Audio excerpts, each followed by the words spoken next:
My fiancé canceled our engagement party last minute. It's just not Instagram worthy enough. I said, I understand. Then I threw the party anyway, as my dodged a bullet celebration. The photos of me dancing with all the single women she'd uninvited made her realize what Instagram worthy actually looked like. I, 29 male, am sitting in what was supposed to be our engagement party venue right now, surrounded by empty champagne bottles and the best people in my life. But let me back up. Meredith, 27, and I got engaged 4 months ago. Classic proposal. Her favorite restaurant, ring hidden in dessert, the works. She said yes, cried happy tears, immediately posted 17 different angles of the ring on Instagram. Got 800+ likes. Should have been my first red flag that she spent more time photographing the ring than looking at me. But love makes you stupid, right? We planned the engagement party for months. Well, correction. I planned it while she vetoed things for not being aesthetic enough. Finally settled on this gorgeous rooftop venue downtown. Not cheap. We're talking $8 for the space, catering, open bar for 80 people. Split the cost 50-50, since we both work decent jobs. I'm in IT consulting, she's in PR. 3 days ago, Thursday afternoon, I'm confirming final head count with the caterer when Meredith calls. Babe, we need to talk about Saturday. My stomach dropped. What about Saturday? I've been thinking, the venue just isn't giving what it needs to give, you know? The lighting is all wrong for photos, and honestly, some of the people you invited aren't really photogenic, like your college friends, and your cousin Deb with the... She made a vague gesture I couldn't see over the phone but understood, meant weight problem. Are you seriously suggesting we uninvite people based on their looks? Not uninvite, just postpone. Until we can find somewhere more upscale. The Rosewood Hotel has this incredible ballroom with crystal chandeliers, very old money aesthetic. Meredith, the party is in 48 hours. People have flights booked. I know, but think about it. We only get one engagement party. The photos last forever. Do you really want to look back in 20 years at some basic rooftop with mediocre string lights? Those string lights cost $1,200 to install. Exactly. For $1,200 they should look like stars, not something from someone's backyard barbecue. I already called the venue. They said we can get a 60% refund if we cancel by tonight. You already called them? I'm being practical. Look, just tell everyone there was a family emergency. We'll reschedule for spring when we can do it right. I sat there, phone in hand, staring at my laptop screen showing 80 confirmed RSVPs. My buddy Jerome flying in from Seattle. My grandmother taking her first flight in a decade. All for a party that wasn't Instagram-worthy enough. You know what? You're right, I said calmly. I'll handle everything. Really? Oh babe, I knew you'd understand. This is why I love you. You get that some things are more important than our friends and family. Got it. I'll take care of it all. She missed the tone completely. Perfect. Can you text everyone? I don't want to deal with the drama. Oh, and maybe don't mention the real reason. Just say venue issues or something. After we hung up, I sat there for maybe 10 minutes. Then I opened my laptop and started typing a group email.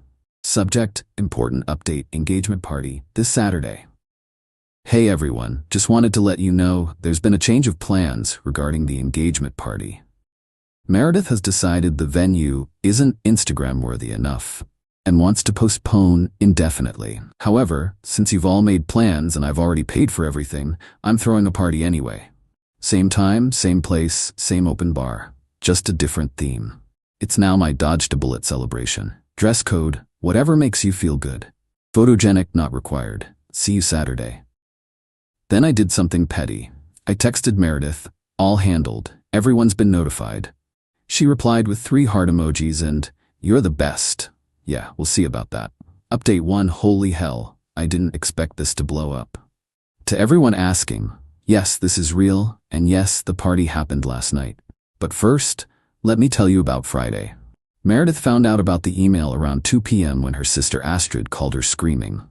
I was at work, phone on silent, when apparently Meredith tried calling me 23 times. Finally, she showed up at my office. Security called up. There's a Miss Meredith here, says it's an emergency. I had them send her up. She stormed into our break room where I was casually eating a sandwich. What the hell did you do? Notified everyone, like you asked. You told them I canceled because of Instagram? I told them the truth. You said the venue wasn't Instagram worthy and the guests weren't photogenic enough. Was I supposed to lie? Yes. My grandmother called me shallow, my own grandmother, and my bridesmaids group chat is literally attacking me right now. I pulled up the chat on her phone that she shoved in my face. It was beautiful. Seriously, Mur? I wasn't photogenic enough? I bought a $300 dress for this. Wait, did you actually say the venue wasn't good enough for photos? That venue is gorgeous. Girl, this is not it. They'll get over it, Meredith said, snatching her phone back. But you need to send another email, say you were joking or angry or something. No, excuse me? I said no, you canceled our engagement party because my friends aren't aesthetic enough for your social media. I'm not lying for you. Those people are laughing at me. Then maybe you should ask yourself why your behavior is laughable. She stared at me. Are you seriously taking their side over your fiancés? There shouldn't be sides. We should be a team. But you created sides when you decided your Instagram feed was more important than celebrating with people who love us. You're being dramatic. It's just a party. Then why cancel it? She couldn't answer that. Finally, she said, fix this, or we're gonna have a serious problem. We already have a serious problem, Meredith. She stormed out. 20 minutes later, I got a text. If you go through with this joke party tomorrow, we're over. I replied, okay. She immediately called. I didn't answer. Saturday, party day. The venue looked incredible. The coordinator, who'd heard about everything through the email, had gone above and beyond. This is the best thing I've seen in 15 years of event planning, she told me, then comped us extra decorations. People started arriving at 6. The energy was incredible. Everyone had embraced the theme. Jerome brought a cake that said, "Congratulations on your freedom." My cousin Deb, the unphotogenic one, wore a shirt that said, "Too pretty for your feed." My college buddies made a PowerPoint presentation called Red Flags We Ignored. My 72-year-old grandmother showed up in a sequin dress because if I'm not photogenic enough, might as well go all out. But here's the best part.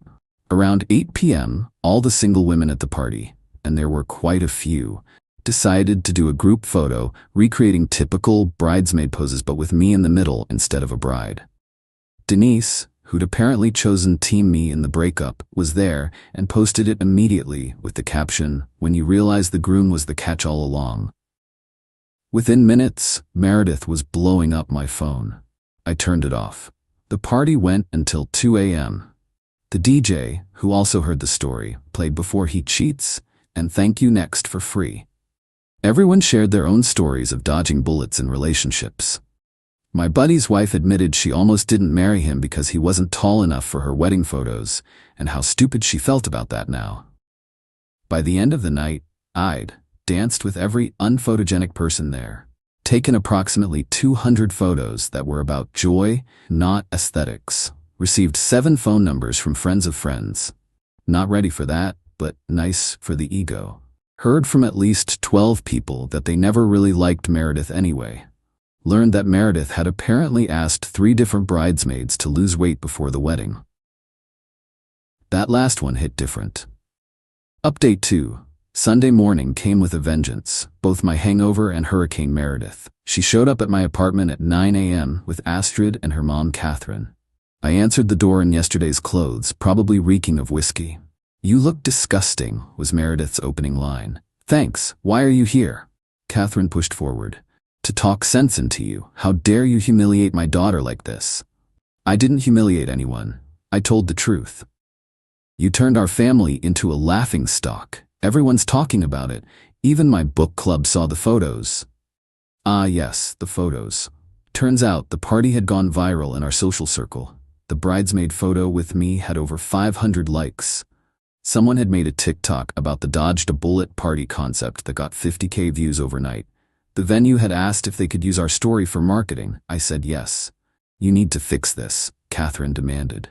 "Post that you were drunk and angry. Take down those photos and apologize to Meredith publicly." No, and no. Meredith started crying, full theatrical tears. "I just wanted our day to be perfect." "Is that so wrong?" "Perfect for who? You uninvited my cousin because of her weight. You called my college friends unphotogenic. I never said uninvite, I said postpone. Until when? Until they got plastic surgery. Astrid jumped in. You're twisting everything. Mur just has high standards. High standards or shallow priorities? Then Meredith made a tactical error. She went for the jugular. At least I have standards. Look at yourself. You're nearly 30, working some mediocre IT job, living in this basic apartment. I was trying to elevate you, to make you someone worth being with. The room went silent. Even Catherine looked uncomfortable. Wow, I said. Thank you for making this so much easier. Get out. We're not done. Yes, we are. The engagement is off. Keep the ring, maybe you can get some good photos with it. Meredith's tears stopped instantly. You can't break up with me. I'm the one who should be breaking up with you. Okay, break up with me then. That's not, you can't just leave. Now, or I call building security. Catherine tried one more time. You're making a huge mistake. No one else will put up with. With what? My mediocre job, my basic apartment, my unphotogenic friends? I'll take my chances. They left, but not before Meredith grabbed my arm. This isn't over. You humiliated me. Everyone thinks I'm some shallow monster. Then prove them wrong. Or prove them right. Your choice, but do it somewhere else. Monday came with new developments. Meredith had gone nuclear on social media. Posted a long story about how I'd manipulated the narrative and turned people against her and revealed my true controlling nature. She claimed I threw the party to spite her and that she'd been having doubts for months about my emotional instability. Here's the thing about mutual friends, though. They'd all been at the party. They'd seen the email where she admitted to the Instagram comment. They had screenshots. The comments were brutal. Girl, we were all there. Stop lying. You literally told me last month you wanted Brett to lose 20 pounds before the wedding photos. Didn't you make your sister dye her hair because blonde bridesmaids photographed better? This is embarrassing for you. But my favorite came from Denise. Honey, the only thing he manipulated was that open bar, and we thank him for it. Meredith's response? She started blocking people.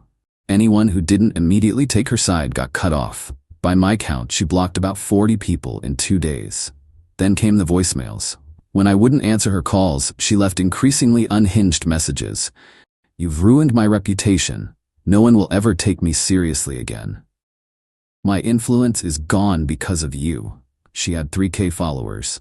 You'll regret this when you're alone forever. The last one made me laugh. Alone sounded pretty good right about now. Update 3. Yesterday, things got interesting. I got a call from my apartment complex office. Apparently, someone had called in a complaint about excessive noise and parties from my unit. The description matched Saturday's party, which happened at the venue downtown, not my apartment.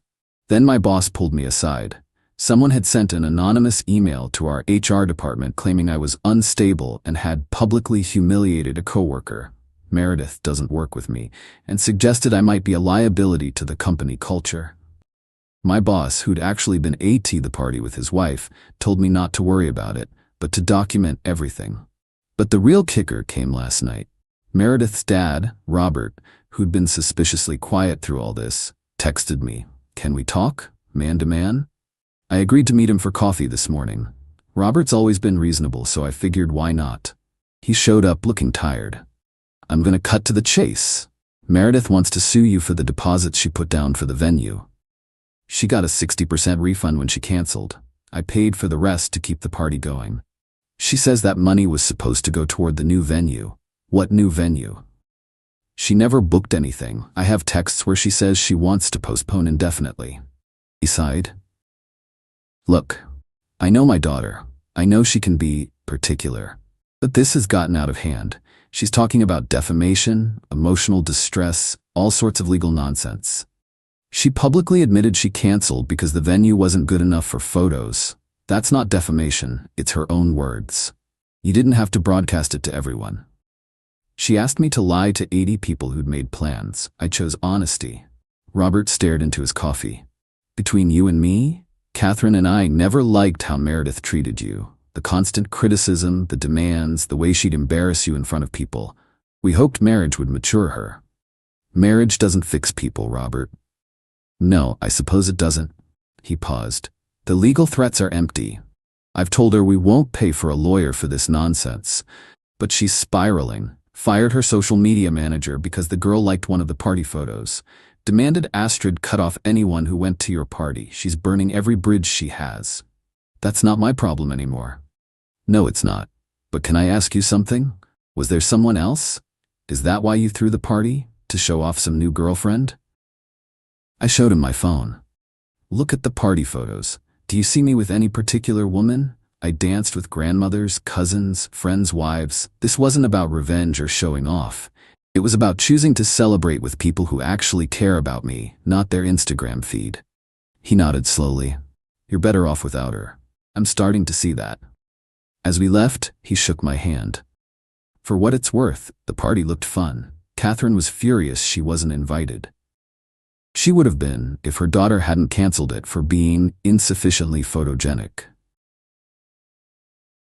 This morning, I woke up to find out Meredith had done something truly special. She'd created a Facebook event for a real engagement party scheduled for next month at the Rosewood Hotel, the one with the crystal chandeliers. She'd invited everyone from our original party. The responses were comedic gold. Will we need headshots to qualify for entry? Is there a BMI requirement? Can't make it. I'll be at my Too Ugly for Instagram support group. Will there be a photogenic test at the door? The event was deleted within 2 hours. Final update. It's been 2 weeks since the party heard round our social circle, and I figured I owed you all a conclusion. Meredith made one last attempt at, I don't even know what to call it. Reconciliation? Revenge? Desperation? She showed up at my office yesterday with a professional photographer. Yes, really. Claimed she wanted to do a couples shoot to show everyone we're working through things. The photographer looked mortified when security wouldn't let them up, and I had to come explain that we were not, in fact, a couple. This could fix everything, she insisted. We do a shoot, post about how love conquers all, everyone forgets the party disaster. Meredith, we're not together, there's nothing to fix. But the optics? I don't care about optics, I care about reality, and the reality is, we're over. The photographer quietly packed up and left while she stood there. Then she said something that actually made me feel sad for her. I don't know how to fix this. Everyone's laughing at me. My follower count dropped by 800. Brands won't work with me anymore. You ruined my life over one comment about photos. No, Meredith, you ruined your relationships over prioritizing appearance over authenticity. I just stopped enabling it. She left without another word. The aftermath. The venue has literally created a package called the Dodged Bullet Special for people calling off engagements. I've had 3 different friends ask if they could steal the concept for their own breakup parties. Denise and I have actually become decent friends, purely platonic, before anyone asks. My cousin Deb got asked out by one of my college friends who met her at the party. Jerome is planning his own bullet dodge party for his divorce finalization. As for me, I'm good. Better than good, actually. I'd been so focused on making Meredith happy, on being worthy of her, that I'd forgotten what it felt like to just be myself. To be around people who like me as is, not as some potential Instagram prop. I went to dinner last week with some friends. Nothing fancy, just a burger place. We took exactly 0 photos. Laughed until we cried. Nobody criticized anyone's appearance or worried about lighting. It was perfect in its imperfection. Meredith's sister Astrid actually reached out yesterday to apologize. Apparently, Meredith's been making everyone around her get approval for their social media posts and demanding they remove any photos where she doesn't look perfect. Astrid's exact words were, I thought you were overreacting, but holy hell, you dodged a nuclear missile. The ring, I'd told her to keep it, but she mailed it back with a note about how it wasn't the cut she'd wanted anyway. I sold it and donated half to a local charity that provides photography services for low-income families. Posted the receipt on Instagram. Petty? Maybe. Satisfying? Absolutely.